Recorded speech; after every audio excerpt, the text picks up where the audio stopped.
The game now begins.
મને બહુ ડર લાગે છે.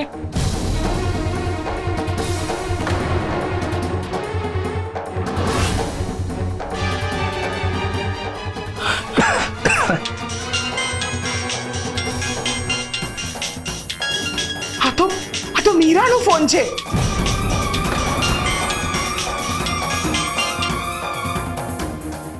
હલો હલો મીરા, મીરા તું ક્યાં છે? મીરા, અમને બધાને તારી બહુ ચિંતા થાય છે.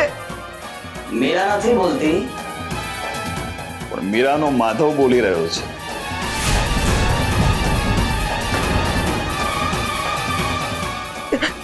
તમે કોણ છો? હું કોણ છું એ પ્રશ્ન જવા દો. મને એ કોને ધડાકો કેવો લાગ્યો?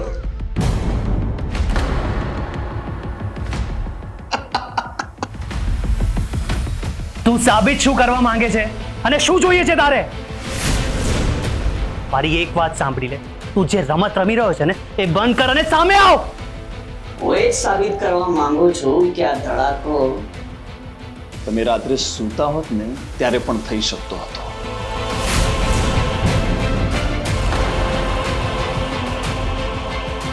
પણ આ એક ચેતવણી છે.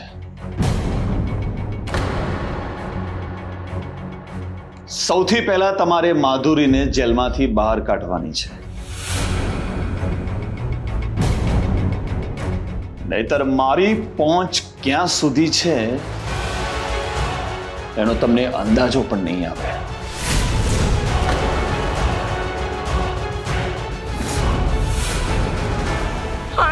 આણે રાકેશને ગાયબ કર્યો છે. આ કંઈ પણ કરી શકે છે. બિલકુલ સાચું કહ્યું. જો તમારે રાકેશને જીવતો જોવો હોય તો માધુરીને જેલમાંથી બહાર કઢાવો. પોલીસ સ્ટેશનમાં જઈને ફરિયાદ પાછી ખેંચી લો કે રાકેશ ગાયબ થયો છે. અને જો આવું ના થયું તો આવતીકાલે રાત્રે એક બીજો ધડાકો થશે.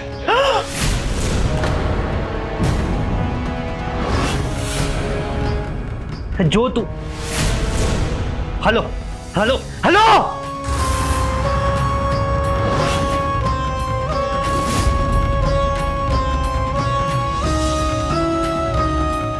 કોણ છે આ વ્યક્તિને? શું ઈચ્છે છે એ જ નથી સમજાતું.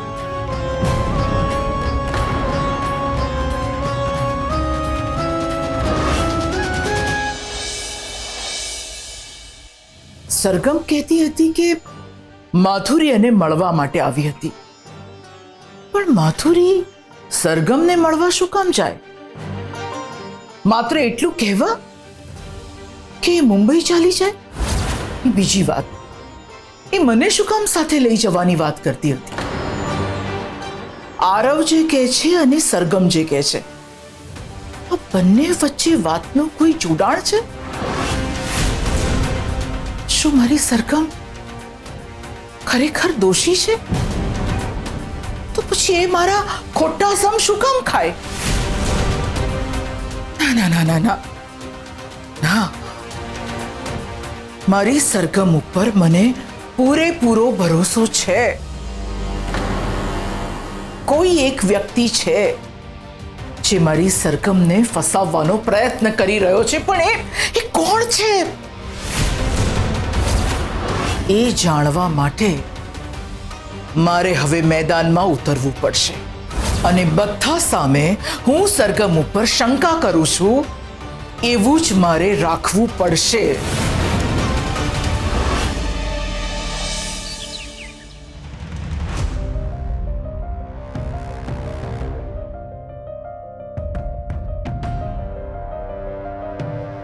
મને લાગે છે કે આપણે ફરિયાદ પાછી લઈ લેવી જોઈએ. જેણે પણ આ કર્યું છે એની ધમકીઓથી ડરવાની કોઈ જરૂર નથી. જે કરવું હોય એ કરી લે. પણ માધુરીને સાથ પણ આપી રહ્યું હશે. સરગમ,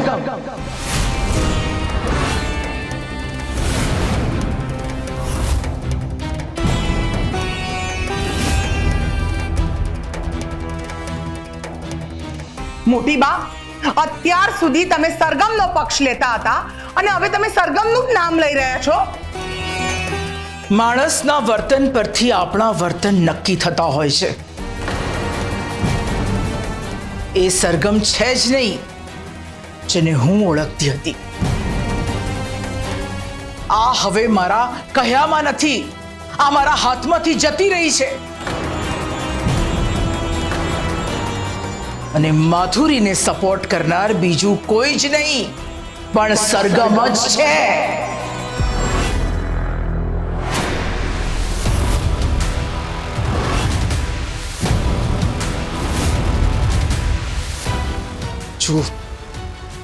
જુઓ તમે લોકો આ વિડીયો જુઓ.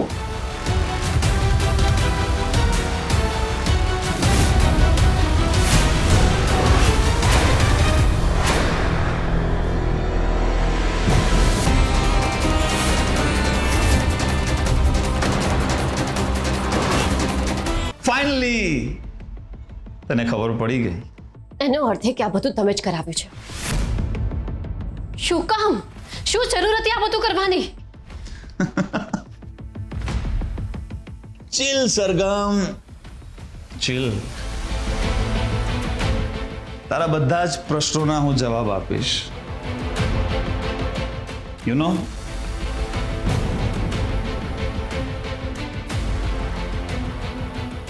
આ બધું મેં કર્યું છે. તારી વાત સાચી છે.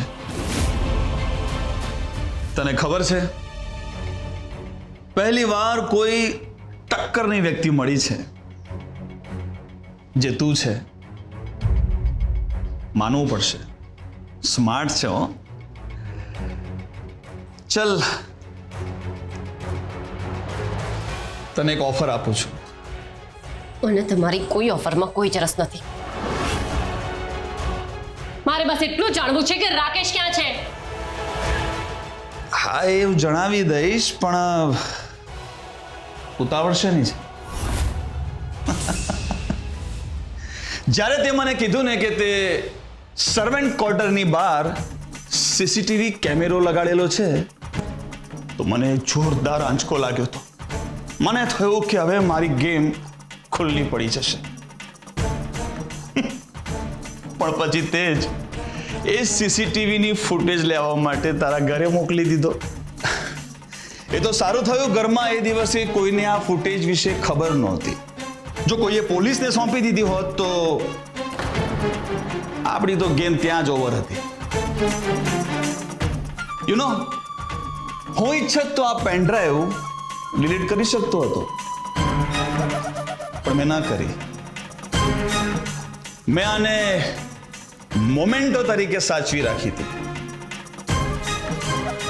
મને મારી જીતની નિશાનીઓ સાચવવામાં બહુ મજા આવે છે.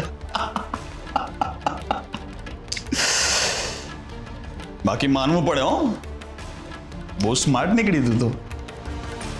ફાઇનલી મારા સુધી પહોંચી જ ગઈ. પણ શું કામ આ બધું કર્યું? આ બધું કરીને તને શું મળ્યું? બદલો લેવા માટે.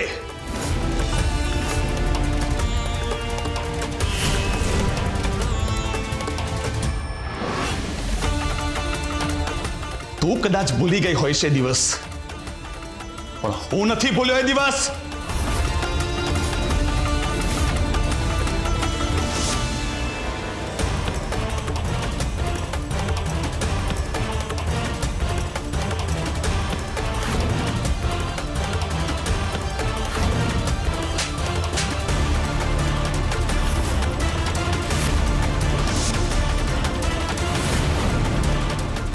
સરગમ, તારા સારા માટે તારા પતિની વસ્તુઓ બચાવવાનો હું પ્રયત્ન કરી રહ્યો હતો અને તે શું કર્યું?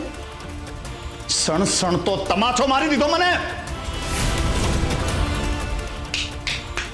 એ જ દિવસે નક્કી કર્યું તું મેં, આ તમાચાની કિંમત આખી જિંદગી યાદ રહીને તને એવી વસૂલ કરીશ.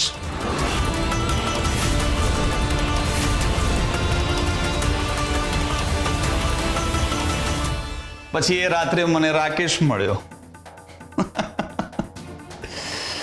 અને રાકેશે એના પરિવારની બધી વાત મને શેર કરી અને પછી મેં મારી સ્ક્રિપ્ટ લખી દીધી અને હું ઈચ્છતો હતો કે કુંદન નિવાસમાં તારું રહેવું અશક્ય થઈ જાય. એટલે પછી મેં AI ની મદદથી સરસ મજાનો વિડીયો તૈયાર કર્યો અને ગાયત્રી આંટીને મોકલી દીધો. રાકેશને કિડનેપ કર્યો ત્યાં સુધી તો મને સમજાય છે, પણ મીરા આંટીને શું કામ કિડનેપ કર્યા? કારણ કે તારા પરિવારને મારે એક ખાતરી કરાવવી હતી કે તારી માનસિક સ્થિતિ બિલકુલ ઠીક નથી. એટલે જ્યારે મીરા આંટીએ તને તમાચો માર્યો હતો ને એ મેં જોઈ લીધો હતો. બસ ત્યારે જ મેં નક્કી કર્યું કે હવે મીરા આંટીને ગાયબ કરો. કરી દીધા. એટલે તારા પરિવારની શંકા ખાતરીમાં બદલાઈ જાય કે આ બધું તે કર્યું છે. મને તો કંઈ સમજાતો નથી. પહેલા તમે જ મને ફસાવવાનો પ્રયત્ન કર્યો અને પછી તમે મને બચાવવાનો પણ પ્રયત્ન કર્યો. પહેલા દિવસે જ્યારે પોલીસથી ભાગી રહી હતી તો તમે જ મારી મદદ કરી અને પછી લેપટોપની મદદથી મને કોલ પણ કર્યો જેથી કરીને મને તમારી ઉપર કોઈ શંકા ના જાય. સાચું પૂછો ને તો જ્યારે પહેલી વાર તમે સીસીટીવીની ફૂટેજ લઈને આવ્યા ને ત્યારે મને થોડો ડાઉટ તો કયો હતો કે મારા જ સીસીટીવી કેમેરાની ફૂટેજમાં હું કેવી રીતે હોઈ શકું. પણ એ વખતે મારી પાસે તમારા ઉપર શંકા કરવા માટે કોઈ રીઝન નહોતું. મને નહોતી ખબર કે એક તમાચાના પતલામાં તમે આટલા લોકોને તકલીફ પહોંચાડી શકો છો.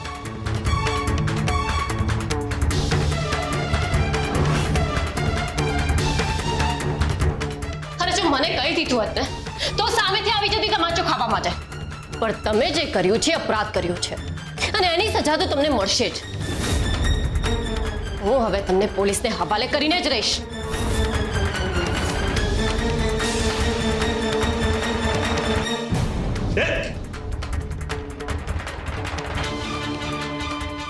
નહીં સરગમ, તું એવું બિલકુલ નહીં કરે. હટી જા.